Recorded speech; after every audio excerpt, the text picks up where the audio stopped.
Tanah dilepaskan. Ratusan anak panah bercahaya emas meluncur dari tembok, menghujam ke dalam barisan iblis. Jeritan terdengar, beberapa makhluk ambruk dengan tubuh yang terbakar. Namun, para iblis itu tidak berhenti. Mereka berlari, melompati mayat rekan-rekannya, dan terus maju ke arah gerbang kota. Di belakang mereka, iblis berukuran besar mengangkat palu batu besar dan mulai menghantam tembok dengan kekuatan yang luar biasa.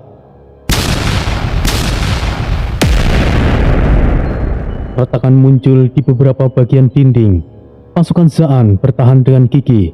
Para pemanah terus melepaskan panahnya, sementara para penyihir membentuk perisai sihir untuk memperlambat laju serangan. Namun pada akhirnya, gerbang kota telah hancur. Dengan pekikan ganas, para iblis pertama menerobos masuk. Pertempuran pecah di jalanan kota Zaan. Zaan memimpin pasukannya bertempur di jalanan yang mulai dipenuhi oleh darah. Dengan satu ayunan pedang, ia menebas 3 iblis sekaligus. Darah mereka menyembur di udara, seolah iblis yang berusaha menusuknya dari samping.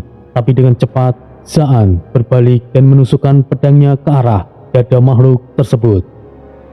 Di sisi lain kota, pasukan penjaga kerajaan berperang habis-habisan. Kapten Rena, panglima perempuan berpakaian zirah perang, bertarung dengan tombaknya, menusuk musuh satu persatu dengan presisi yang mematikan. Jenderal Promak, satria besar bertameng raksasa, menggunakan tubuhnya untuk menahan iblis-iblis yang kuat. Penyihir agung mengeluarkan mantra api, membakar puluhan iblis yang menyerangnya. Meskipun bertahan dengan gigih, pasukan kota mulai kewalahan. Para iblis terlalu banyak. Mereka mulai mengepung pasukan Zaan di beberapa titik. Di lorong-lorong sempit, pertarungan berubah menjadi pembantaian. Penduduk sipil yang masih tersisa di kota berusaha melarikan diri ke istana utama. Namun, mereka tidak tahu bahwa musuh sudah mengepung dari semua sisi. Dan kemudian, dari kegelapan, kemunculan terburuk terjadi. Di atas bukit di kota luar, sosok tinggi berbaju zirah merah darah berdiri. Matanya seperti bara api, sementara tangannya sebuah pedang hitam raksasa bersinar menelan cahaya. Jenderal Iblis Garto, sang pembantai. Ia mengangkat pedangnya ke langit, dan seketika itu juga langit menjadi gelap. Kilatan petir merah melesat, menghantam tanah dengan keras. Suara gemuruh terdengar, seperti tanda kiamat telah tiba. Pasukan iblis mulai bersorak. Zaan, kau sudah kalah. Berlututlah, dan aku akan memberikanmu kematian yang cepat. Zaan berdiri tegak, meskipun tubuhnya sudah penuh luka. Jika begitu, bunuh aku jika kau bisa. Jenderal Garto menerjang lebih dulu. Pedang hitamnya melesat ke arah Zaan dengan kecepatan yang tidak terduga. Zaan menghindar ke samping dan membalas dengan tebasan diagonal.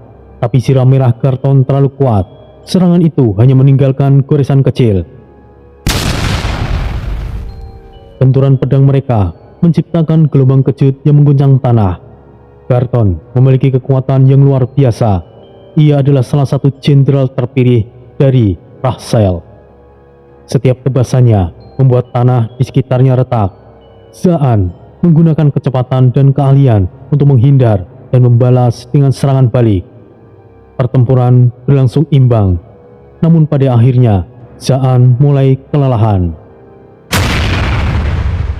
Satu pukulan telak dari Garton menghantam Zaan, membuatnya terhuyung mundur. Zaan terluka, namun ia tidak menyerah. Ia menahan pedangnya dengan kedua tangan, mempersiapkan serangan terakhir. Sekarang aku akan habis-habisan. Akhirilah ini! Pedangnya bersinar gelap. Kekuatan iblis kuat mengalir melalui bilahnya. Zaan melesat dengan kecepatan penuh ke arah Garton. Namun, Garton lebih cepat. Pedang hitamnya menusuk dada Zaan.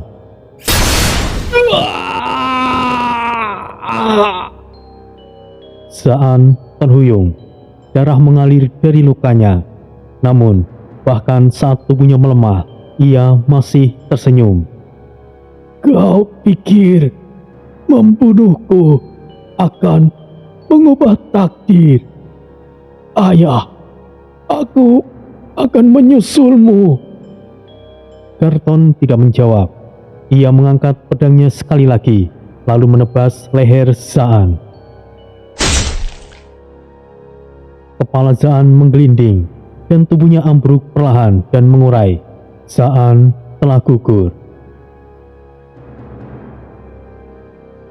Beberapa jam kemudian, di depan benteng Rahsel, Tori dan pasukannya masih berusaha mencari cara untuk menembus pertahanan. Namun tiba-tiba, suara trompet perang terdengar.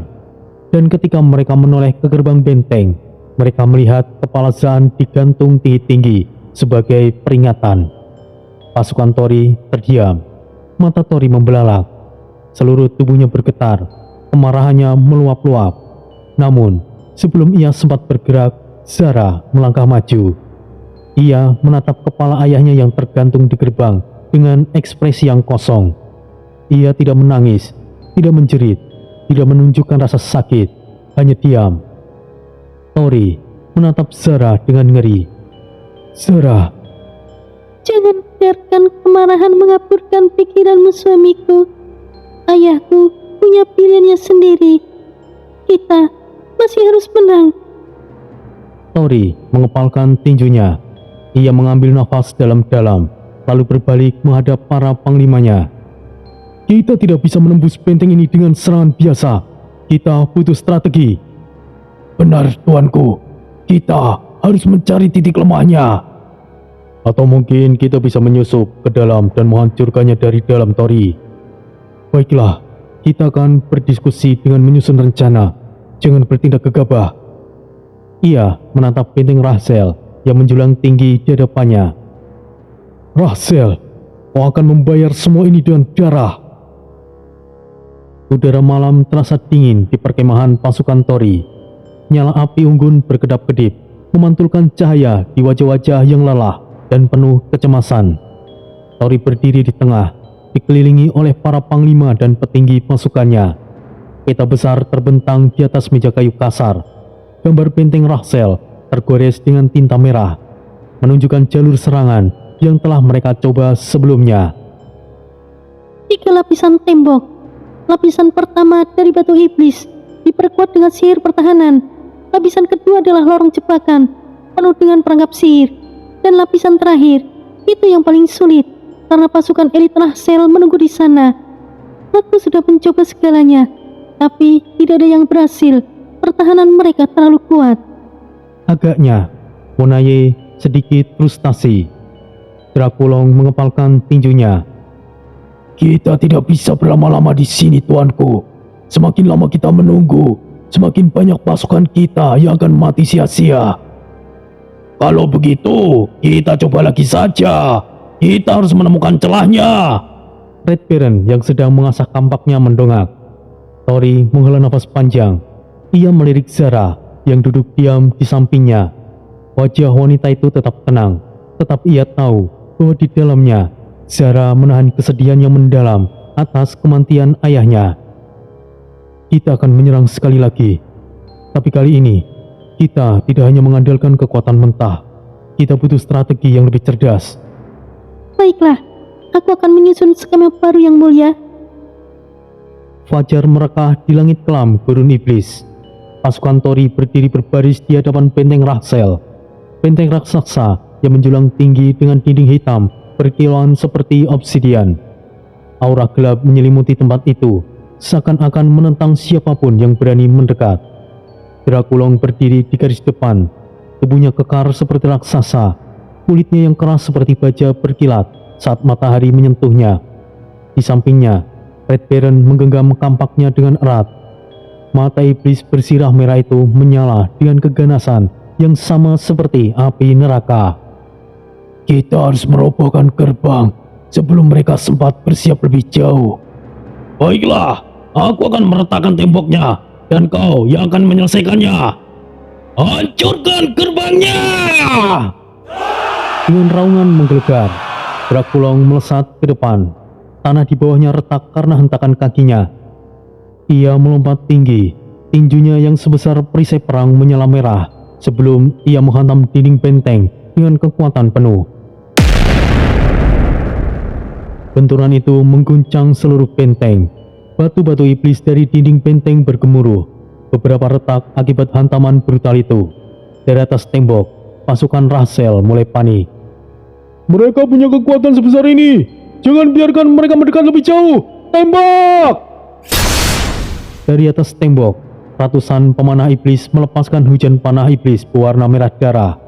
Panah-panah itu bukanlah sekedar proyektil biasa. Setiap anak panah berisi kutukan penghancur yang bisa menembus daging dan membakar tubuh korban dari dalam. Drakulong mendongak, lalu menancapkan kakinya ke tanah dan mengangkat kedua lengannya yang kokoh untuk melindungi dirinya dari serangan. Panah-panah iblis menghujani tubuhnya, memantul dan terpental seperti menembus baja keras. Red Baron, sekarang! Red Baron kemudian melesat ke depan. Dengan sekali ayunan, ia menghempaskan kampaknya ke dinding. Suara logam bertemu dengan batu meledak di udara, memicu retakan yang lebih besar. Namun, tiba-tiba cahaya merah menyala dari dinding benteng. Medan energi yang tidak kasat mata mengalir dari permukaan batu, menyerap kekuatan serangan mereka dan memantulkannya kembali. Sialan! Geram Red Baron saat tubuhnya terpental ke belakang. Drakulong langsung menangkap rekannya sebelum ia menghantam tanah. Dinding ini lebih kuat dari yang kita kira. Sihir pertahanan mereka terlalu kuat. Namun, sebelum mereka bisa menyusun strategi baru, suara dentuman keras terdengar dari gerbang utama benteng. Pintu gerbang raksasa terbuka sedikit demi sedikit, dan dari dalamnya muncul barisan iblis berbaju zirah hitam pekat. Dari barisan terdepan, 4 sosok iblis yang lebih besar dari yang lain melangkah keluar. Aku pikir siapa yang berani menyerang benteng Rahsel. Ternyata hanya 2 bocah yang bermain-main dengan batu. Salah satu iblis itu maju, tubuhnya tinggi dan besar, hampir seukuran Drakulong. Ia membawa sebuah gada berduri yang nampak bisa menghancurkan apapun dalam sekali pukul. Namaku Grotzar, si penjagal. Jika kalian ingin melewatiku, maka kalian harus siap untuk mati. Di sebelahnya, iblis lain berbadan lebih ramping, bersenjata 2 belati berwarna hitam pekat. Aku Lisi, penari bayangan. Kalian bahkan tidak akan melihat saat kematian menjemput kalian. 2 iblis lainnya, satu membawa pedang raksasa dan satu lagi bertangan kosong dengan aura petir, melangkah maju tanpa memperkenalkan diri. Akhirnya ada lawan yang lebih layak. Drakulong menyeringai. Red Baron meludahkan darah di tanah. Mari kita buat mereka menyesal karena membuka gerbangnya. Grotzar mengayunkan gadanya, menciptakan angin badai yang menerbangkan pasir ke segala arah. Drakulong menancapkan kakinya ke tanah dan menahan ayunan gada itu dengan kedua lengannya. Benturan mereka menciptakan gelombang kejut yang mengguncang tanah. Kau cukup kuat, tapi kau tidak cukup kuat untuk melawanku. Ia mendorong Grotzar mundur, lalu melepaskan tinju besarnya ke arah perut iblis itu. Grotzar terhuyung, tetapi tidak roboh. Menyenangkan, mari kita lanjutkan. Sementara itu, Red Baron menghadapi Lisi. Iblis penari bayangan itu bergerak seperti kilatan petir. Tubuhnya melesat dengan kecepatan yang sulit diikuti oleh mata. Belati Lisi hampir mengenai leher Red Baron, tetapi pria bersirah merah itu menghindar dengan insting yang tajam. Hampir saja. Red Baron berbalik dan menebas dengan kampaknya, tetapi yang ia serang hanyalah bayangan. Sial, ia lumayan kesit juga. Tiba-tiba, Lisi muncul di bawah tanah, belatinya menusuk perut Red Baron. Sirah Red Baron menahan serangan itu, tetapi terdorong energi kegelapan dari belati itu menembus pertahanannya. membuatnya terdorong mundur. Kau memang keras, tapi berapa lama kau bisa bertahan? Tidak perlu lama, cukup untuk membunuhmu. Red Baron memutar kampaknya dan menghantam tanah. Gelombang api meledak keluar, menciptakan tembok api yang membatasi Lisi.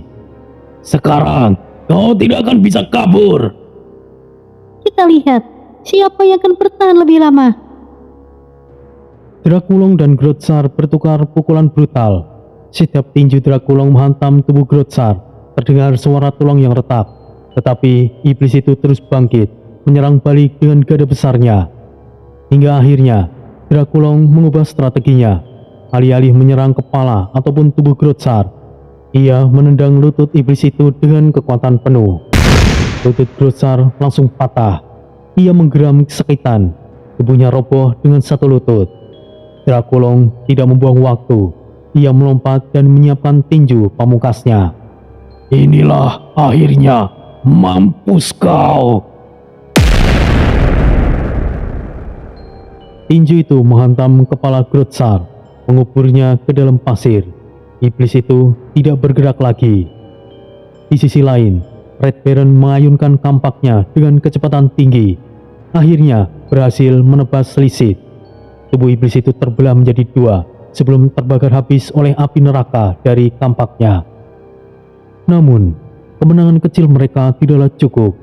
Dari dalam benteng, pasukan iblis dalam jumlah besar keluar, menggantikan yang telah gugur. Drakulong dan Red Baron tersengal, menyadari bahwa mereka sudah kelelahan. Mereka terpaksa mundur. Serangan pertama berakhir dengan kegagalan. Tori yang melihat dari kejauhan mengepalkan tinjunya. Benteng Rahsel masih belum bisa ditembus. Lalu, serangan berikutnya. Malam itu, udara di sekitar benteng Rahsel terasa lebih berat. Angin dingin berdesir, membawa aroma kematian dari medan perang yang sebelumnya.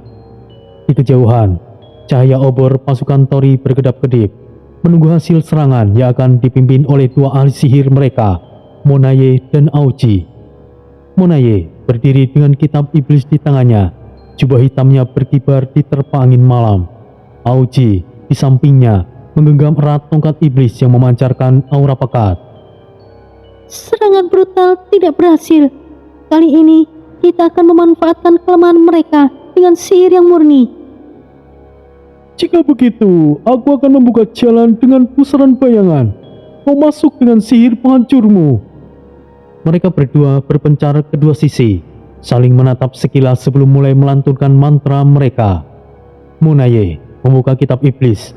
Huruf-huruf kuno melayang dari halaman-halamannya, bersinar merah darah sebelum berubah menjadi gelombang energi yang menjalar ke arah benteng. Di sisi lain, Aoji memutar tongkat iblisnya dengan cepat, menciptakan pusaran bayangan yang mulai menyelimuti tembok batu iblis. Tembuslah! Ucap Aoji menambahkan lebih banyak energi kegelapan di pusaran itu. Gelombang hitam menyelimuti benteng, menekan pertahanannya. Beberapa batu iblis mulai retak, dan sejenak ada keheningan. Kemudian, berhasil! Namun, sebelum mereka sempat bergerak lebih jauh, cahaya keemasan tiba-tiba melesat dari dalam benteng. Retakan di dinding lenyap begitu saja, seolah tidak pernah ada. Sial, itu bukanlah sihir biasa. Tiba-tiba, dari atas benteng suara tawa menggema. Kalian pikir Rahsel tidak siap menghadapi trik murahan ini? Sosok berjubah ungu muncul di atas benteng. Kulitnya abu-abu kehijauan dengan tanduk panjang melengkung ke belakang. Matanya menyala keemasan, simbol penguasa sihir tingkat tinggi. Aku adalah penyihir agung benteng Rahsel, dan kalian baru saja melakukan kesalahan besar. Monaye merasakan hawa sihir yang berubah. Ia mendongak. Mantra yang tadi ia kirimkan kini mulai berbalik ke arahnya. Aoji, itu jebakan! Mundur! Namun terlambat. Energi kegelapan yang tadinya mereka ciptakan kini berputar arah, berubah menjadi gelombang serangan balik yang melesat ke arah mereka berdua. Bertahanlah! Ucap Aoji mencoba membentuk perisai bayangan dengan tongkatnya. Namun, gelombang emas dari mantra penyihir agung terlalu kuat. Monaye dan Aoji terhempas ke belakang, menghantam tanah dengan keras. Debu dan pecahan batu berterbangan. Monaye terbatuk, darah mengalir dari sudut bibirnya. Aoji berdiri dengan tubuh gemetar, tetapi ia masih bisa bertahan. Sial, kurang ajar. Di balik debu, dua sosok lain muncul. Di sisi kiri, seorang iblis bertubuh kurus dan tinggi, kulitnya pucat dan dipenuhi run sihir. Ia membawa sebuah tombak panjang dengan mata pisau berbentuk bulan sabit. Di sisi kanan, seekor iblis besar bertanduk 6 berdiri dengan tegak, menggunakan baju zirah hitam pekat. Tangan kanannya menggenggam pedang raksasa, sementara tangan kirinya bersinar dengan energi merah darah. Lihatlah dan putus asalah. Merekalah Algojo Rahsel, Sargon, dan Faret. Aku akan memotong kepalamu, penyihir wanita. Hehehe, dan aku akan menghancurkan tubuh menjadi debu. Sargon melompat tinggi, tombaknya bersinar dengan energi hitam. Ia mengayunkan senjatanya dengan kecepatan luar biasa. Matilah! Monaye mengangkat tangannya. Kitab iblis terbuka dengan sendirinya, membentuk perisai energi merah. Tombak Sargon menambak perisai itu, menciptakan gelombang kejut. Monaye mundur beberapa langkah, lalu membalas dengan mantra lain. Dari tanah, muncul puluhan paku energi keluar dan melesat ke arah Sargon. Tapi, iblis itu hanya tertawa. Dengan satu putaran tombaknya, ia menghancurkan semua paku yang mendekat. Lemah, lemah! Ia kembali menyerang, kali ini dengan gerakan yang lebih cepat. Monaye nyaris tidak bisa menghindar. Sebuah luka terbentuk di pundaknya. Monaye terengah-engah. Sial. Namun, ia tidak menyerah. Ia merapalkan mantra baru, menciptakan bayangan hitam yang melilit tubuh Sargon. Sargon terkejut. Ia berusaha melepaskan diri, tapi rantai itu semakin mengencang. Mati kau! Ledakan terjadi. Namun, ketika debu menghilang, Sargon masih berdiri. Menarik, sangat menarik. Tapi belum cukup untuk membunuhku. Di sisi lain, Aoji menghadapi Falset. Pedang raksasa itu menebas ke arahnya, menciptakan gelombang energi merah. Aoji melompat ke samping, menghindari serangan itu dengan gesit. Terlalu lambat. Ia memutar tongkat iblisnya, menciptakan pusaran bayangan yang membungkus tubuhnya. Dengan kecepatan luar biasa, ia melesat dan menyerang Falset dari belakang. Ia berbalik dan menangkis serangan Aoji dengan mudah. Anak kecil, kau pikir bisa melawanku? Ia mengayunkan pedangnya sekali lagi. Aoji melompat ke belakang, tetapi tiba-tiba tangan kirinya terulur dan menangkap lehernya. Lepaskan aku, bangsat! Aoji berusaha melawan, tapi cengkraman iblis itu terlalu kuat. Aku akan menghancurkan tulangmu satu persatu. Monaye berusaha menolong Aoji, tapi Sargon terus menekannya. Di saat yang sama, penyihir agung Rahsel mulai merapalkan sihir penghancur terakhir. Monaye menyadari, tapi jika mereka tetap bertarung, mereka akan mati. Dengan sisa tenaga, ia menciptakan kabut hitam untuk menutupi area itu. Aoji, kita mundur. Dengan susah payah, mereka berdua berhasil melepaskan diri dan melarikan diri ke barisan pasukan Tori. Mereka telah kalah. Serangan kedua gagal total. Kemudian, di hari berikutnya, matahari mulai terbit, menyinari gurun yang tandus dan penuh mayat dari dua pertempuran sebelumnya.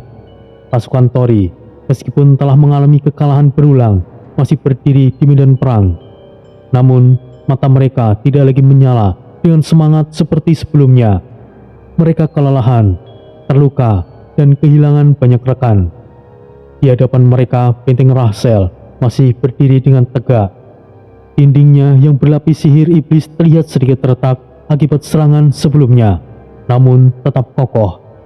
Tori berdiri di atas bukit kecil, mengamati pasukannya dengan ekspresi yang keras. Ini akan menjadi kesempatan terakhir kita. Jika kita gagal kali ini, kita tidak akan punya cukup tenaga untuk menyerang lagi. Tuanku, tidak ada pilihan lain. Kita harus menghancurkan gerbangnya, apapun yang terjadi, ucap Drakulong. Red Baron dengan kampaknya yang masih berlumuran darah dari pertempuran sebelumnya mengangguk. Ya, aku setuju. Serang langsung, tanpa basa-basi. Monaye, meskipun wajahnya penuh luka setelah serangan sihir sebelumnya dipantulkan kembali padanya, masih mencoba berpikir rasional. Aku akan merusak pertahanan sihir mereka dengan kitab iblis. Tapi kita harus cepat. Jika sihir pertahanan pulih lagi, kita tidak akan bisa menembusnya. Aku akan membantumu, Monaye. Kali ini kita tidak akan gagal. Baiklah, jika begitu kita akan mulai. Begitu perintah diberikan, Bloody melesat lebih dulu, mengayunkan tombak darah miliknya. Energi merah pekat meluncur ke udara, membentuk gelombang tajam yang menghantam dinding benteng dengan keras. Benturan besar terdengar, dan kali ini dinding mulai menunjukkan retakan yang jauh lebih besar. Lanjutkan serangan! Teriak Drakulong. Red Baron menyerbu dengan kekuatan penuh, mengayunkan kampaknya tepat ke gerbang benteng. Percikan api berterbangan saat logam bertemu dengan lapisan sihir pertahanan. Di sisi lain, Monaye dan Aoji mulai membaca mantra. Kitab iblis Monaye bergetar, halaman-halamannya terbuka sendiri, menampilkan simbol-simbol kuno yang berkilauan dengan aura jahat. Dari kitab itu, gelombang energi kegelapan menyebar, menembus celah kecil dari dinding dan menyusup ke sistem pertahanan benteng. Aoji dengan tongkat iblisnya menciptakan pusaran bayangan yang langsung meresap ke dalam batu, melemahkan strukturnya. Drakulong melihat peluang itu dan segera menghantam dinding dengan tinjunya yang sebesar batu karang. Tembok mulai roboh, sorakan kemenangan terdengar dari pasukan Tori. Namun tiba-tiba gerbang benteng terbuka dengan sendirinya. Saat debu reruntuhan dinding mulai menghilang, dari dalam benteng, pasukan elit Rahsel telah muncul. Bukan sekedar iblis biasa, mereka adalah para jenderal perang, masing-masing sekuat Panglima Tori. Di barisan depan berdiri ksatria iblis bersirah merah, dengan pedang raksasa yang berkilauan dalam cahaya merah darah. Di sebelahnya, iblis bermata dua pedang, bergerak dengan kecepatan yang luar biasa. Tubuhnya seperti bayangan yang berkelap-kelip di antara realitas. Lebih jauh ke belakang, raksasa bertangan batu berdiri. Tubuhnya sebesar menara, dengan aura mengerikan yang bisa dirasakan dari kejauhan. Dan yang paling mengerikan adalah penyihir iblis tertinggi, sosok berjubah hitam dengan mata menyala hijau. Kalian terlalu sombong untuk berpikir bisa menembus benteng ini. Sekarang kalian akan mati di sini. Serang!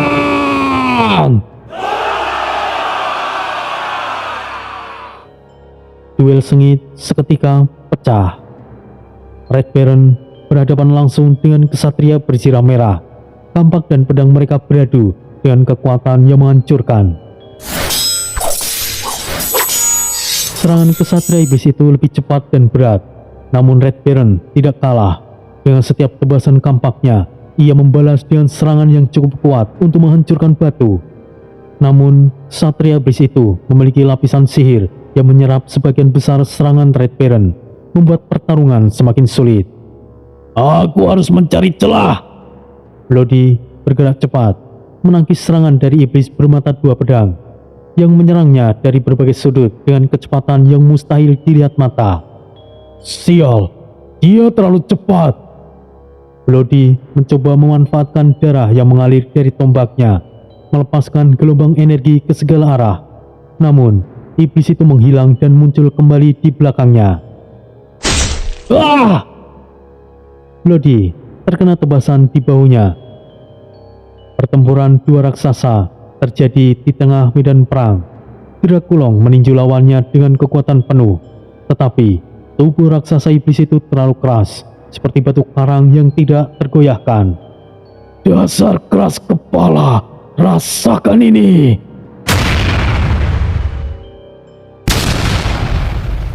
Alih-alih memukul lawannya, Draculong justru terpental jauh, menghancurkan beberapa tenda pasukan di belakangnya.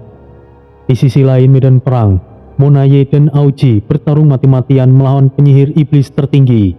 Monaye mencoba mengeluarkan sihir penghancur, tetapi penyihir iblis itu memblokir semua serangan dengan mudah.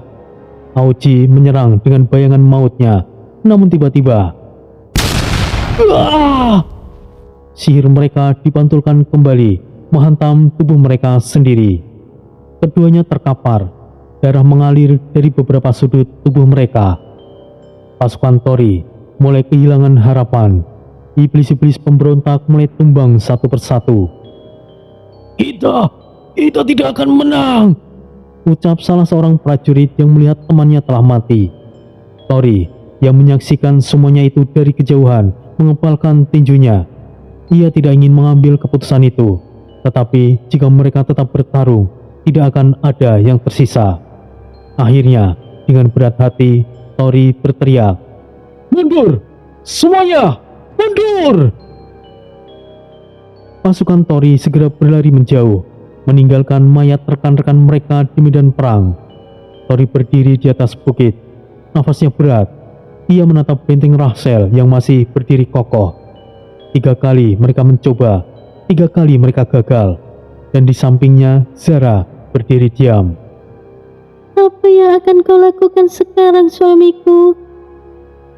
Aku tidak tahu, tapi aku harus menemukan jawabannya. Jika tidak, semuanya akan sia-sia.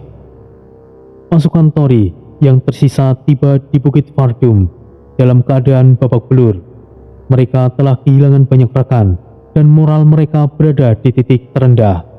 Api unggun menyala redup di antara tenda-tenda yang didirikan secara terburu-buru. Para prajurit duduk dengan wajah lesu, merawat luka-luka mereka. Tori berdiri di puncak bukit, memandang ke arah benteng Rachel yang masih nampak dari kejauhan. 3 kali menyerang, dan 3 kali mereka gagal. Kita kehilangan banyak pasukan. Jika terus seperti ini, kita akan hancur. Ya, tapi kita tidak bisa berhenti di sini. Tiba-tiba, suara trompet perang bergema di seluruh bukit. Sial, mereka tidak akan membiarkan kita istirahat, gumam Bloody. Dari kejauhan, pasukan Rachel mendekat. Puluhan ribu iblis, monster, dan kesatria hitam melangkah dengan disiplin. Cahaya obor mereka membelah kegelapan, membentuk garis panjang yang seolah tidak berujung. Di tengah pasukan itu, Rachel berdiri di atas kuda hitam berapi, menggunakan sirah peraknya yang berkilauan di bawah cahaya bulan. mereka datang untuk menghabisi kita. Kita sudah kalah. Kita tidak bisa melarikan diri lagi. Jika kita tidak bisa melarikan diri, maka kita akan bertarung. Persiapkan diri kalian, kabur mati atau bertarung hingga mati. Mereka kini akhirnya akan habis-habisan. Sial. Sebenarnya aku tidak ingin menggunakan ini, tapi sepertinya tidak ada pilihan lain. Darah membakar tubuh Red Baron saat matanya menatap pasukan Rachel yang semakin mendekat. Nafasnya berat, dadanya naik turun, dan tangannya menggenggam erat ganggang kampak raksasanya. Selama ini, ia telah menahan sisi tergelapnya, sisi yang selama ini ia anggap sebagai kutukan, namun tidak lagi. Red Baron mengangkat kepalanya, lalu berteriak dengan suara yang menggema di seluruh Bukit Vardum. Sepertinya sudah saatnya aku serius. Reksa, Ratna sejati, Lengkas!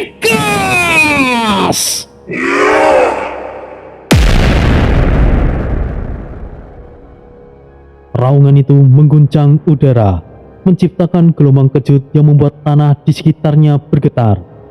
Kilatan energi gelap keluar dari tubuhnya, menari liar di udara seperti kilat yang tidak terkendali.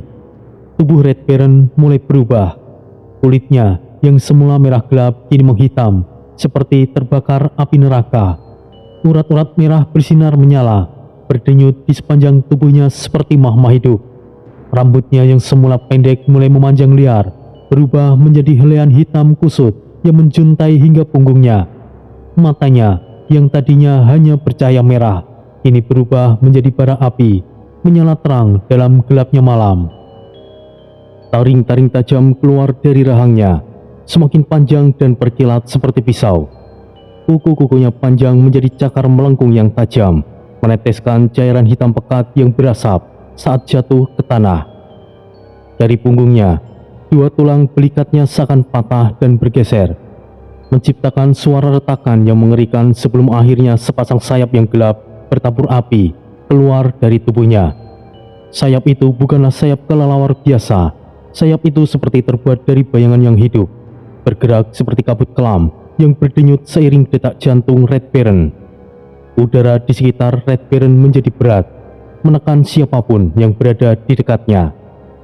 Rahsel yang menyaksikan perubahan itu menyipitkan matanya. Iblis leak. Sudah lama aku tidak melihat makhluk seperti itu.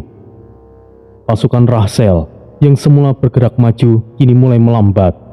Beberapa dari mereka bahkan berhenti karena ketakutan. Mereka merasakan sesuatu yang tidak wajar. Mereka tidak hanya berhadapan dengan iblis biasa, mereka berhadapan dengan kengerian yang telah lama terlupakan. Kemudian, Red Baron tiba-tiba menghilang.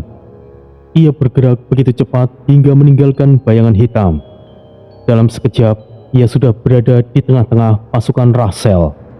Dan pembantian akhirnya dimulai.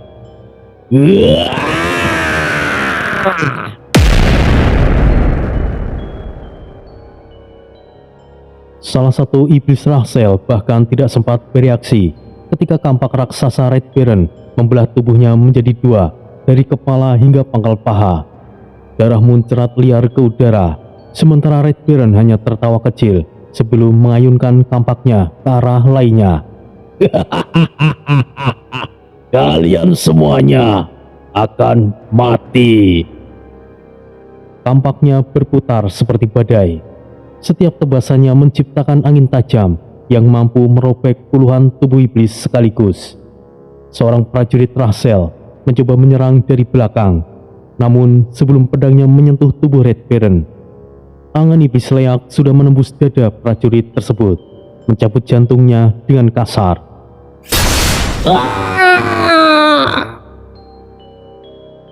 Red Baron menatap bola daging berdenyut di tangannya, lalu meremukkannya begitu saja sebelum melayangkan tinju keras ke arah iblis lainnya. Tinju itu tidak hanya menghancurkan kepala korban, tetapi juga menghancurkan 5 iblis lain di belakangnya dalam satu hantaman. Tanah yang diinjaknya kini telah menjadi lautan darah. Para prajurit Rahsel mulai kehilangan keberanian. Mereka yang melihat temannya dicabik-cabik dengan mudah mulai berteriak panik dan mencoba kabur. Sialan, dia bukanlah iblis biasa. Namun, tidak ada tempat untuk lari. Red Baron menatap mereka dengan tatapan haus darah, lalu mengepakkan sayapnya sekali, dan dalam sekejap, ia sudah berada tepat di atas mereka. Dengan kedua tangannya, ia menyentuh kepala dua prajurit Rahsel, lalu dengan sekali sentakan, ia mencabut kepala mereka dengan mudah. Dua kepala itu memiliki ekspresi ketakutan saat Red Baron melemparkannya ke tanah dengan sembarangan. Kebrutalan tanpa batas.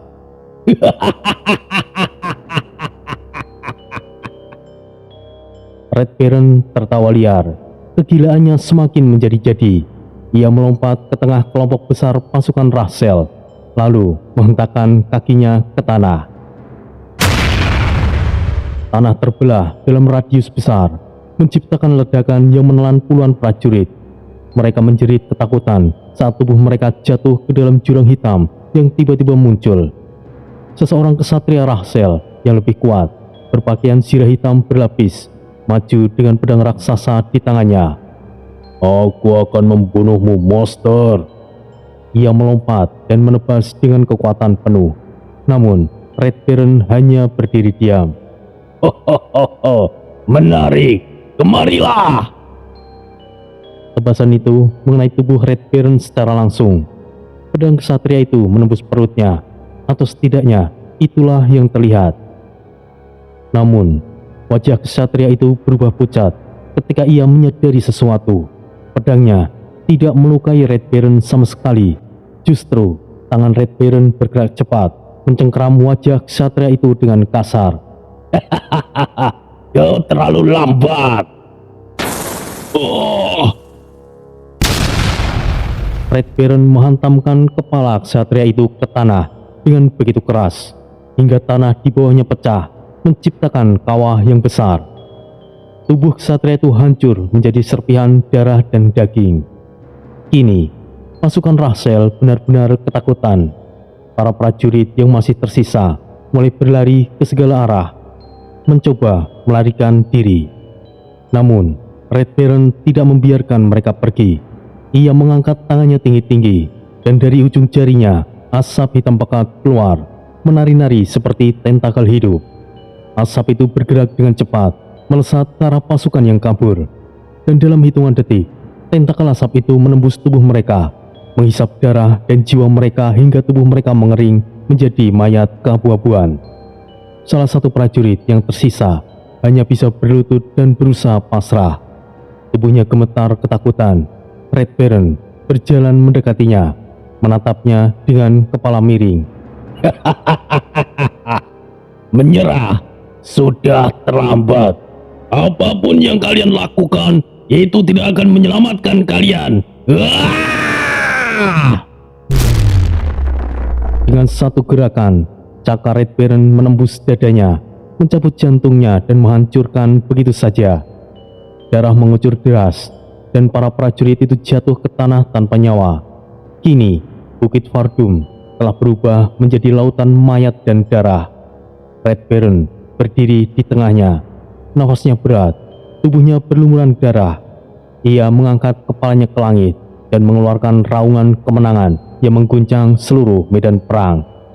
Aku adalah iblis kematian.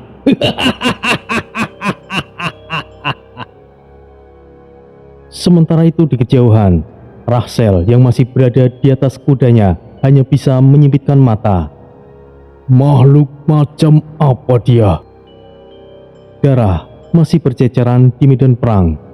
Jeritan para prajurit iblis bergema di udara, bercampur dengan suara dentingan senjata yang beradu. Red Baron telah berubah menjadi sosok leak, mengamuk seperti binatang buas yang haus darah. Drakulong menerjang dengan tubuh naganya yang mengerikan, mencapik-capik musuh tanpa ampun. Tori dan lainnya menyadari bahwa Red Baron sebenarnya sangat ganas, apalagi jika ia sudah mampu melakukan perubahan wujudnya menjadi iblis leak. Lalu, di tengah hiruk-pikuk itu, seseorang berdiri diam. "Aku juga tidak akan menahan diri," ucap Bloody. Mata merahnya menatap pasukan Rahsel dengan tatapan kosong. Sementara, angka 888 bersinar redup di dahinya. Tombak hitamnya terangkat sedikit. Ujungnya masih berlumuran darah dari pertempuran sebelumnya. Di dalam pikirannya, suara Narendra berbisik. Kau tahu apa yang harus dilakukan, Bloody? Apakah kau sudah siap? Bloody menarik nafas dalam. Jantungnya berdegup semakin cepat, tetapi bukan karena ketakutan, melainkan kegembiraan. Aku tahu. Ayo lakukan, Ren. Ia berdiri tenang, dan kemudian angka di dahinya mulai berpendar.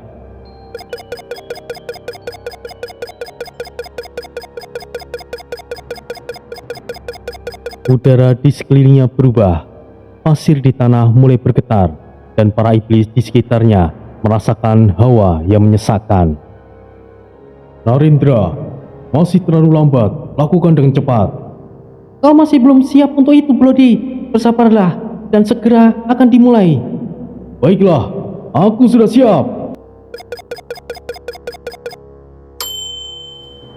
Oh.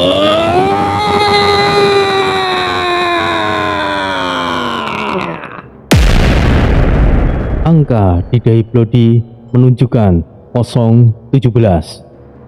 Seluruh pasukan Rahzel yang berdiri dalam jarak 50 meter dari Bloody tiba-tiba merasakan tekanan yang luar biasa. Lutut mereka mulai gemetar. Beberapa dari mereka langsung jatuh tersungkur di tanah. Tubuh mereka lemas seperti kehilangan kekuatan. Rahzel yang mengamati dari kejauhan merasakan sesuatu yang tidak beres. Tidak, ini tidak mungkin. Pemutar takdir telah bangkit. Angka 10. Iya.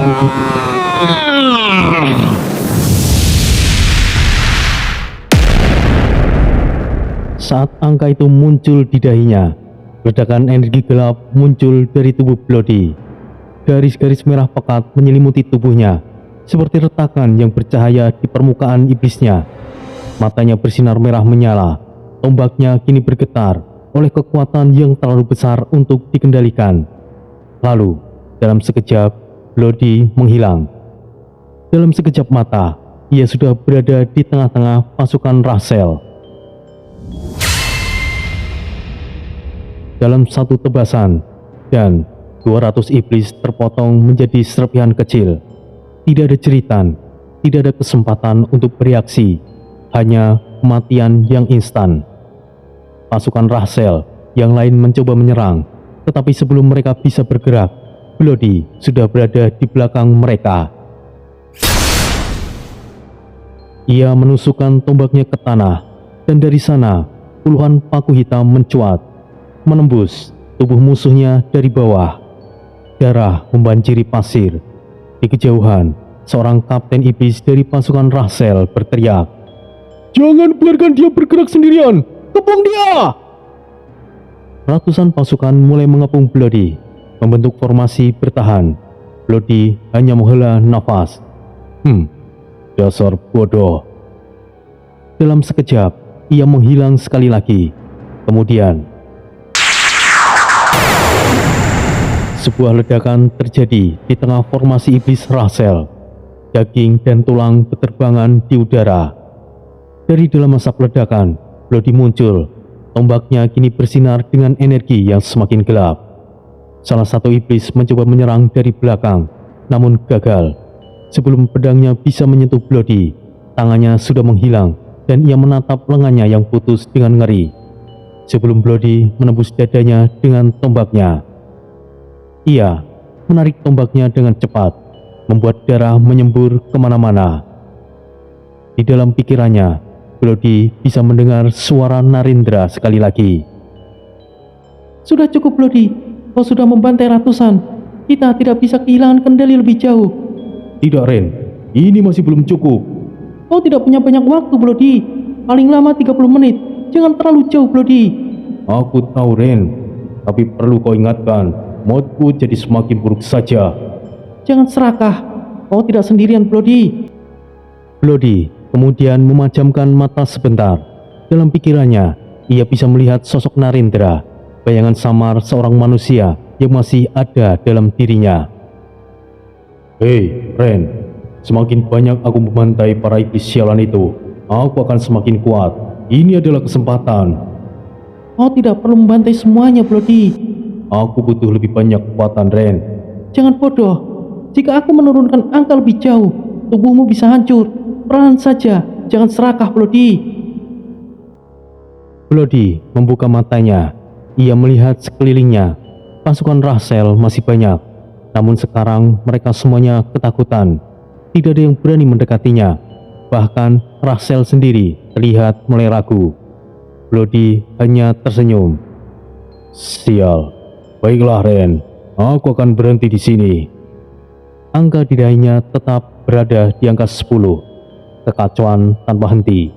Meskipun sudah berhenti menurunkan angka, Bloody masih jauh lebih kuat daripada sebelumnya. Ia mengangkat tombaknya tinggi-tinggi. Langit dalam sekejap berubah merah darah. Sebuah kilatan energi gelap turun dari langit, menghantam ratusan pasukan Rahzel sekaligus. Iblis-iblis itu hancur tanpa jejak. Rahzel yang melihat kehancuran itu akhirnya merasakan sesuatu yang tidak pernah ia rasakan sebelumnya, ketakutan. Sial, jika aku tidak menghentikannya sekarang, pasukanku pasti akan habis. Rachel menghunuskan pedangnya, bersiap untuk melawan Bloody. Namun sebelum ia bisa bergerak, situasi lain juga berubah. Di tengah medan perang yang membara, Monaye berdiri tegak, dikelilingi oleh musuh dari segala arah. Pasukan Rachel tidak menyia-nyiakan kesempatan. Mereka segera menyerbu, mengayunkan pedang dan sihir kegelapan mereka. Namun, Monaye hanya tersenyum tipis. Ia menggenggam liontin kristal yang tergantung di lehernya, lalu membisikkan mantra kuno dalam bahasa iblis. Udara di sekelilingnya berubah, seolah realitas terpecah seperti kaca yang retak. Permukaan tanah yang sebelumnya kokoh, kini nampak seperti permukaan air, memantulkan bayangan yang tidak normal. Saat pedang-pedang para iblis Rachel menghantam tubuh Monaye, darah muncrat, tapi bukan darah Monaye, melainkan darah para penyerang sendiri. Apa yang terjadi? Salah satu prajurit yang menyerangnya terhuyung, melihat tubuhnya terbelah dua oleh serangannya sendiri. Pasukan Rachel mulai panik. Mereka terus menyerang, tapi setiap kali senjata mereka menyentuh tubuh Monaye, luka justru muncul dari tubuh mereka sendiri, seolah-olah semua serangan dipantulkan kembali kepada mereka. Suara Monaye terdengar dingin namun penuh kepuasan.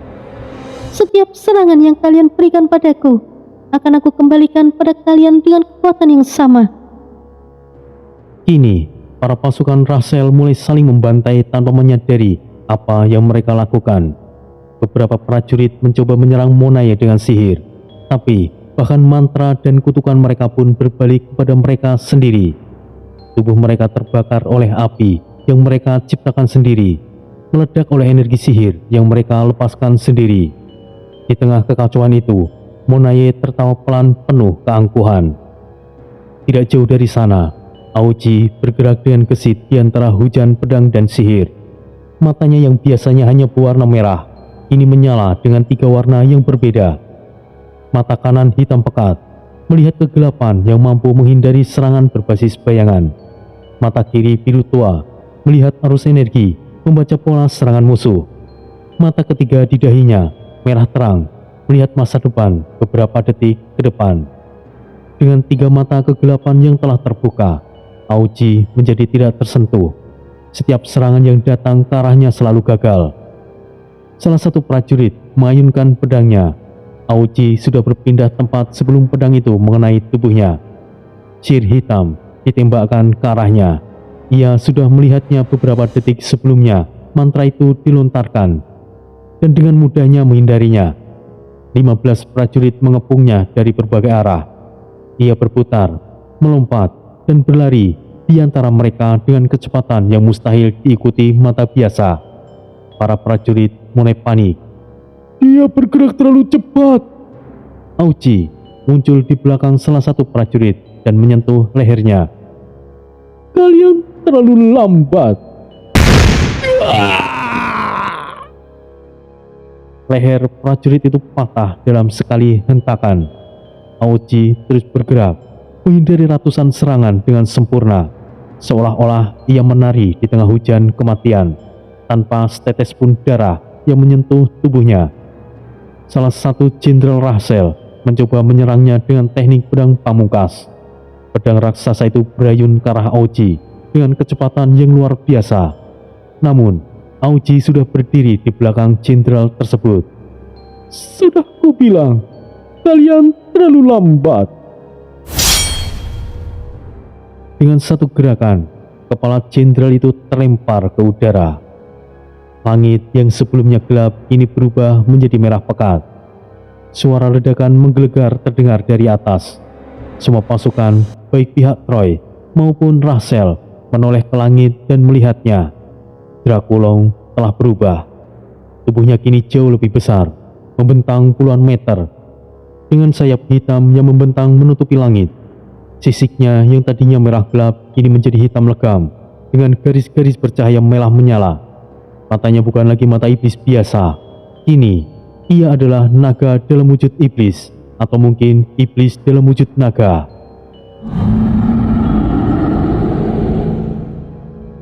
Raungannya mengguncang seluruh medan perang. Tidak mungkin. Ini tidak mungkin. Sial. Bagaimana ada naga di sini? Dracula melesat ke langit, lalu menukik ke bawah seperti meteor yang jatuh dari angkasa.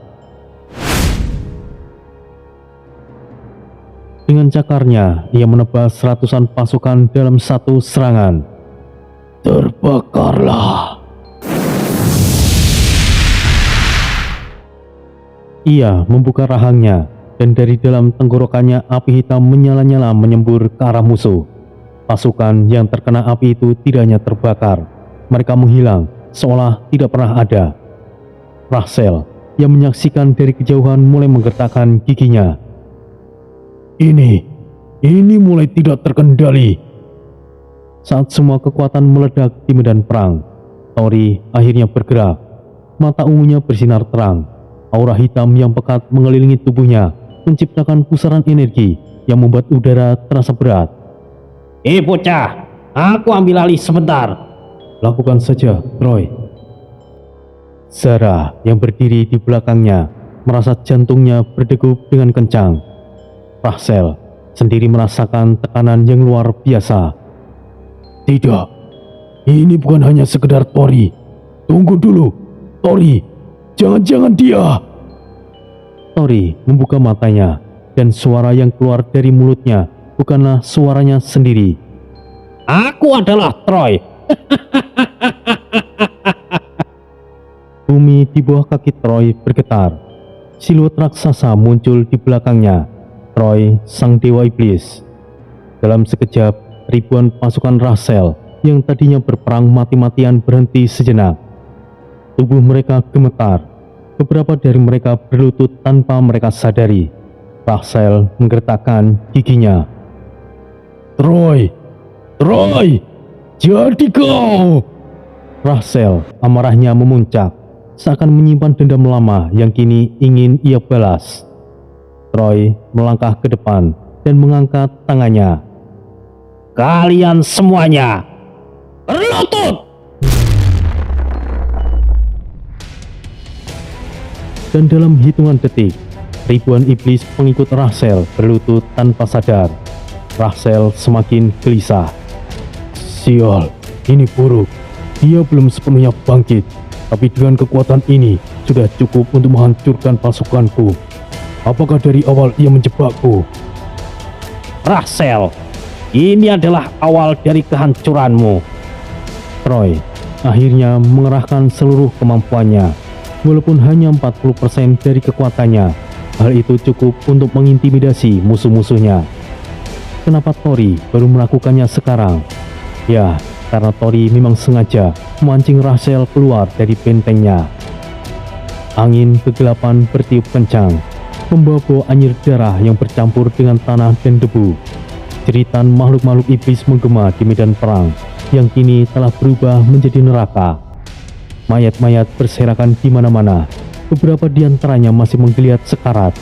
Tubuh mereka koyak oleh pertempuran tanpa belas kasihan. Di tengah kekacauan itu, dua sosok berdiri berhadapan, memancarkan tekanan luar biasa yang menekan semua yang ada di sekitarnya. Tori, atau lebih tepatnya Troy yang baru bangkit dengan kekuatan 40% miliknya, berdiri tegak, menatap lurus ke depan dengan mata ungu yang berkilauan, dipenuhi oleh kekuatan iblis yang tidak bisa dikendalikan oleh iblis biasa. Di hadapannya, Rachel, Raja Iblis Kekacauan, berdiri dengan senyum penuh kebencian. Mata merahnya berkilat, memancarkan dendam yang telah ia pendam sejak lama. Duel penentuan akhirnya dimulai.